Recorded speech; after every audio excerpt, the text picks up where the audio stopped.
Ar-Rahim, Alhamdulillah, wa salatu salam ala Rasulullah. We continue reading from Imam Al-Ghazali's Criterion of Action, Mizan al-Amal. And if you are following the Dar al-Minhaj edition, we are on page 189. The ultimate end of happiness now, the ultimate end of happiness and its levels. بيان غاية السعادات ومراتبها. Imam Al-Ghazali said, know that true happiness is the happiness of the hereafter. All other happiness can be called happiness either figuratively, falsely, or truthfully, though the happiness of the hereafter is truer still. False worldly happiness is that which bears no fruit in the hereafter.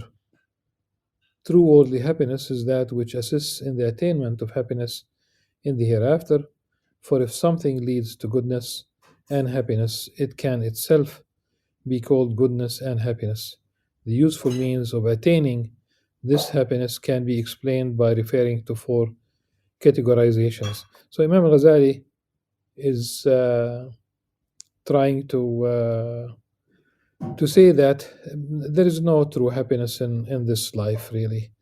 You might have some comfort in certain areas, but you might achieve certain material status, buy material goods, but that's all false. In fact, it could be the other way around. It might cause anxiety, stress, depression when you have too much ad nauseum. And one might refer at this point the listener to Sayyid Muhammad Naqib al-Attas discussion of happiness and comparing it, talking about the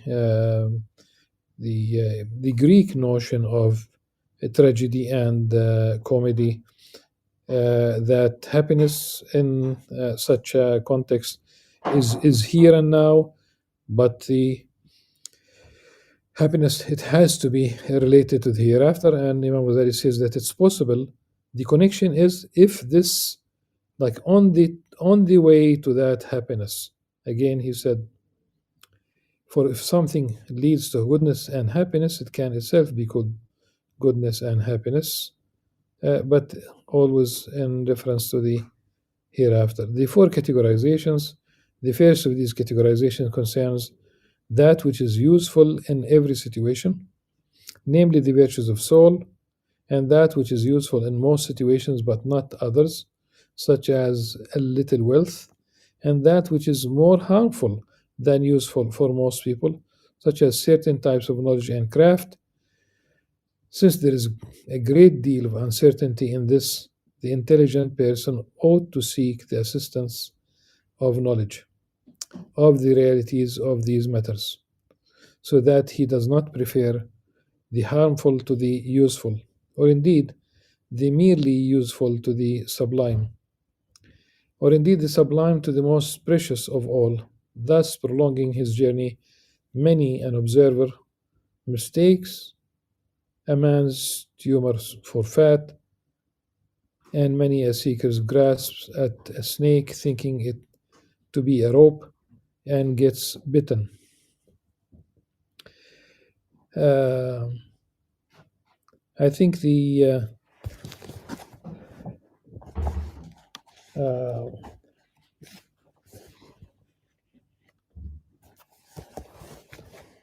many an observer mistakes a man's tumor for fat. فكم من ناظر يحسب الشحم في من شحمه ورم. It's an amazing image, really. And regarding the snake, you think you are reaching out for a rope to use it as a belt around your waist. In fact, you'll be taking a snake. and this snake will bite him. True knowledge is that which uncovers the realities of these matters. The second categorization is that good things, from another perspective, may be divided into that which is uh, efficacious in itself,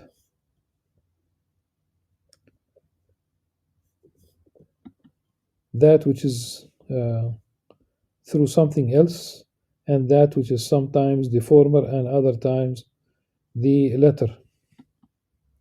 One must know the levels of this in order to give each level its due. That which is efficacious in itself is the happiness of the hereafter,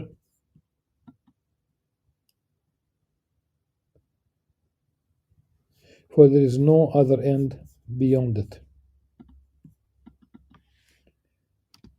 An example of something efficacious through something else is the case of wealth, would be gold and silver coins. Were it not that needs, were it not that needs can be met with them, they would be no different to pebbles or any other base substances. An example of something that is sometimes efficacious in itself and other times through something else is physical health. The health of the leg makes it possible to walk, but even in a situation where a man does not need to walk, he still values the health of his leg for its own sake. Of course, once we get to the issue of gold and how it was taken off the market as a trading as a yardstick in the financial world, it was President Nixon who, until that time in the early 70s, it was possible to exchange a banknote, paper money, and as we might say, you could still exchange it for gold, and not anymore from that time on. He did say that it was temporary, of course not. This way, the United States would not have to pay its debt in gold. Only fiat, just simply paper. But it's the same story. If it were not for the that the you could exchange these papers for services, for goods, they would also be like other uh, papers. It would not be. It would, like $100 would be no different from an A4, a blank white A4, in as much as gold would be no different than pebbles if it were not for the agreement amongst people to exchange it for goods. But there is something really, uh, there are those who would say this is God's money about gold and silver, God's money. An example of something that is sometimes efficacious in itself and other times through something else is physical health. The health of the leg makes it possible to walk, but even in a situation where a man does not need to walk, he still values the health of his leg for its own sake. The third categorization is that good things from another perspective can be divided into what is useful, what is beautiful, and what is pleasurable. And bad things can be divided into what is harmful, what is ugly, and what is painful. Each of these has two aspects. The first is absolute, namely that which combines all three categories of goodness, such as wisdom, for it is useful, beautiful, and pleasurable, or such as ignorance in the case of evil, for it is harmful, ugly, and painful. The second is qualified, namely that which possesses some of these categories but not all of them. Many useful things are painful, such as amputating an extra finger or a tumor. Even an ugly thing may be useful, such as idiocy, since it brings a person peace. As the saying goes, the person with no intelligence may relax. That is, he does not worry about the future and so is relaxed in the moment. A useful thing may also have a harmful side, such as throwing goods overboard when a ship is at risk of sinking, which is harmful for wealth but useful in preserving life.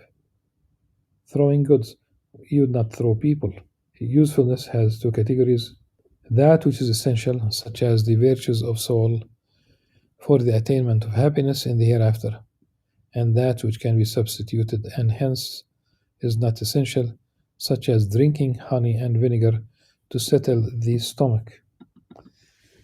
This is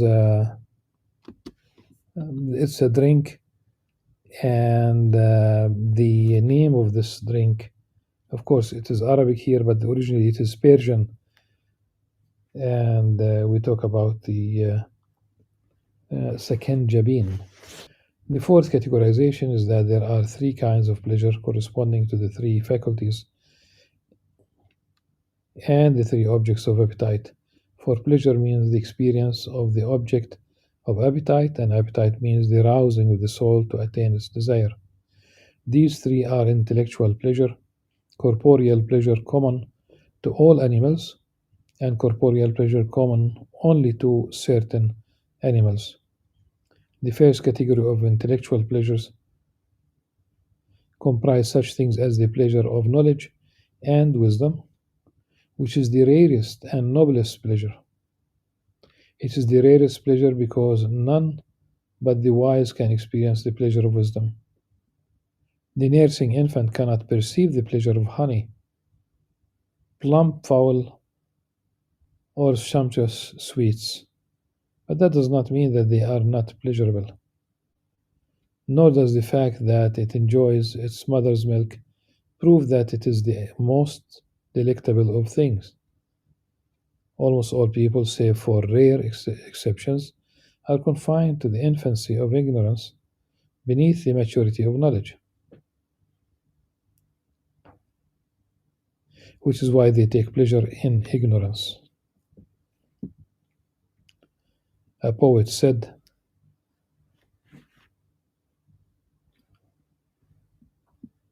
"The man whose mouth is embittered by disease will find even the freshest water bitter."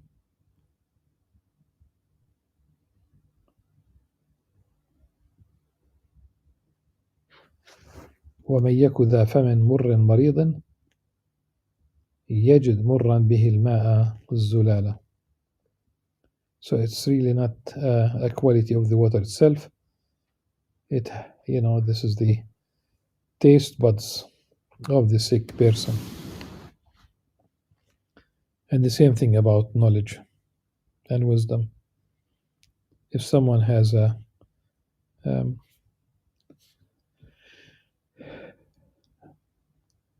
sick mentality, if you will, since we spoke about sick, mouth, you'll find the fresh sweet water as bitter. So a sick mentality will find knowledge as and like it lacks the that pleasurable quality. And wisdom and knowledge, and why would there are Muslim scholars who spoke about spending the night in study. It must be a great pleasure. There must be a great pleasure behind this scholarly work. Of course, wisdom, there is pleasure. Otherwise, they would not stay up. Wisdom is the noblest pleasure because it is constant and unceasing, perpetual and unchanging, enduring in its pleasure, and its fruits in the hereafter are without end. If a man is able to attain endless nobility, but contents himself with ephemeral baseness, his intellect must surely be impaired, condemned as he is to deprivation by his own wretchedness and rejection. If you if you enjoy if you enjoy a drink, some juice, some the honey vinegar uh, mixture, a piece of fruit, sweet, uh,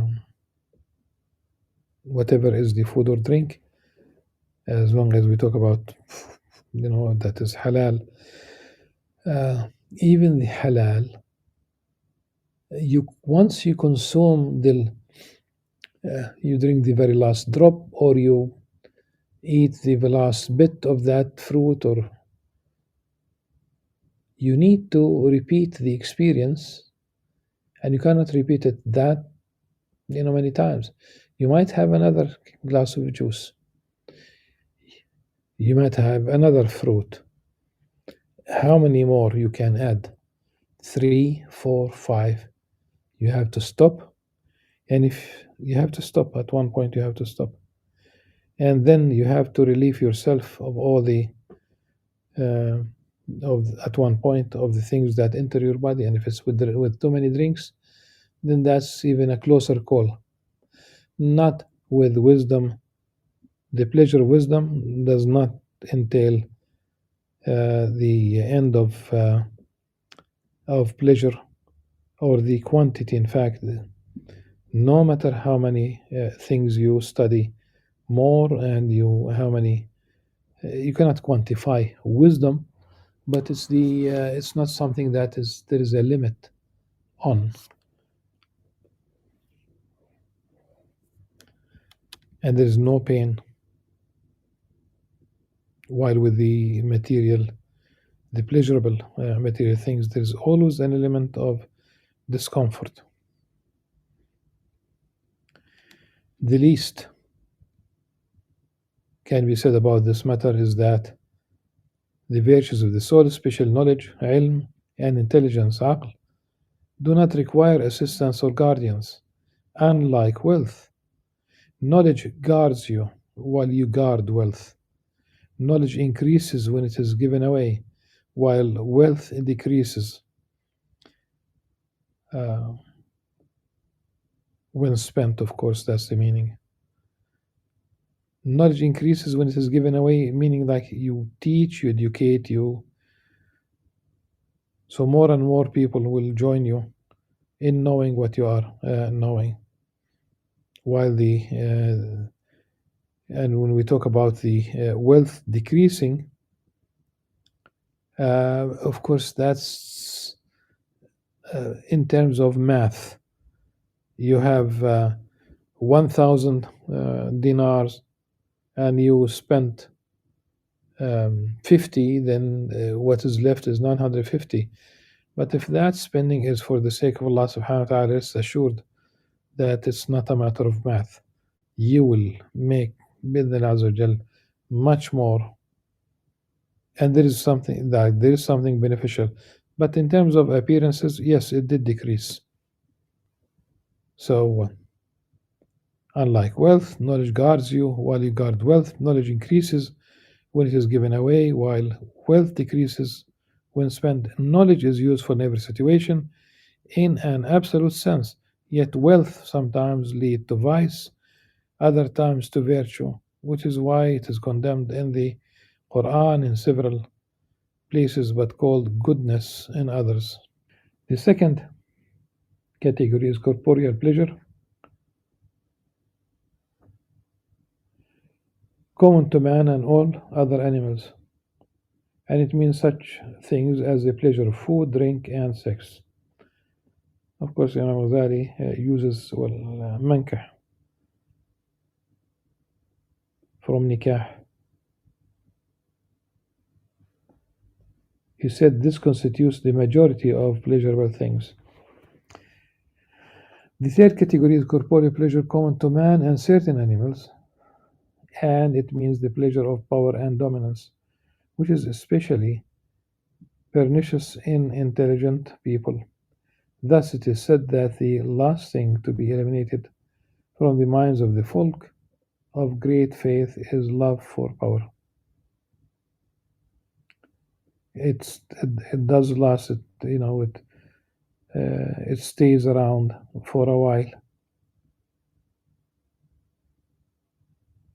Love for power. Love for power. It should be under. This is we talk about political power, and really it's حب الرئاسة. It's not only you are not aiming at the silver or bronze medallion. It's always a gold presidency, highest place. How could? So again, let's just go over the second category is corporeal pleasure common to man and all other animals, and it means such things as the pleasures of food, drink, and sex. This constitutes the majority of pleasurable things. The third category is corporeal pleasure common to man and certain animals, and it means the pleasure of power and dominance, which is especially pernicious in intelligent people. Thus it is said that the last thing to be eliminated from the minds of the folk of great faith is love for uh, power. Folk of great faith as صديقين. How could sex and food be considered absolute pleasures, when in a certain sense they are pain relievers? So from one aspect, there are two aspects and only one is translated. Okay, let me read the English and read the Arabic. How could sex and food be considered absolute pleasures when in a certain sense they are pain relievers? كيف تكون لذة الأكل والجماع لذة مطلقة وهي من وجه ألم ومن وجه إزالة ألم. So we have only the second one, the pain relievers, but it does not say the translation, the وهي من وجه ألم. So from one, in a certain sense, like from one perspective, it is pain, from another, pain relievers. So one should note the translation. The pleasures of this world are 7: food, drink, sex, clothing, shelter, scents, sounds, and sights. All of them are base. Ali ibn Abi Talib radiallahu anh is reported to have said to Ammar ibn Yasir, of course,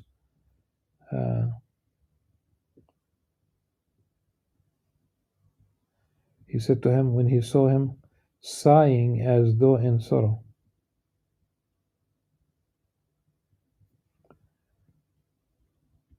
Ammar, if you are sighing for the hereafter, your trade is profitable. If it is for this world, your compact has failed.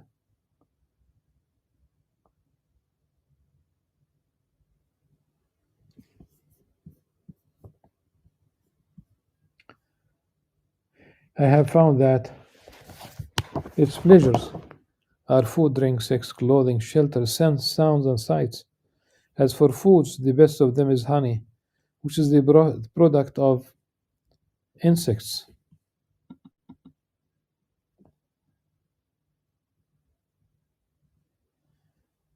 As for drinks, the best of them is water, which is the cheapest thing when it is present, and the dearest thing when it is absent. As for sex, it is to place one organ of urination into another. It is enough to reflect on how a woman adorns the most beautiful part of her face, for example, though the ugliest part of her is what is sought. As for clothing, the best of it is silk, which is spun by a worm. As for scents, the best of them is musk, which is the blood of a rodent. As for sounds,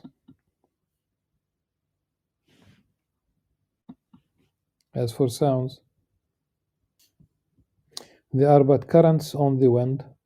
As for sights, they are but images bound for annihilation. I have, to my knowledge, musk is from deer. So it could be from something else. But to my knowledge, musk is from deer, not from rodents. This is not the. So it's an accurate, pretty much an accurate a translation, but why Imam Al-Ghazali would say it's a rodent. In fact, it's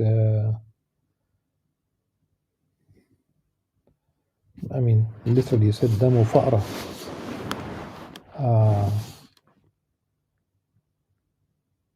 It's the blood of a mouse, a female mouse. Why? I don't know. So it's one last paragraph. One of the blights of each of these pleasures is how quickly they are dispensed with once they are finished. Consider the moment when sex or eating are finished compared to what precedes it, and reflect on how the thing that was sought instantly becomes something to be avoided. How can this compare to that whose pleasure is perpetual in the hereafter, and whose delight will never end? The joy of the soul's perfection through its virtues, especially mastery over all of them through knowledge and intellect. So, in this world, aim for wisdom, and wisdom dictates that what is here is bound for annihilation, is temporary, and in the hereafter is perpetual. Inshallah, tomorrow we'll read the praiseworthy and blameworthy traits of the appetites and of the stomach, loins, and irritability. بيان ما يحمد ويذم من أحوال شهوة البطن والفرج والغضب. Until then, inshallah, سبحانك اللهم وبحمدك نشهد أن لا نستغفرك ونتوب إليك. والسلام عليكم ورحمة الله وبركاته.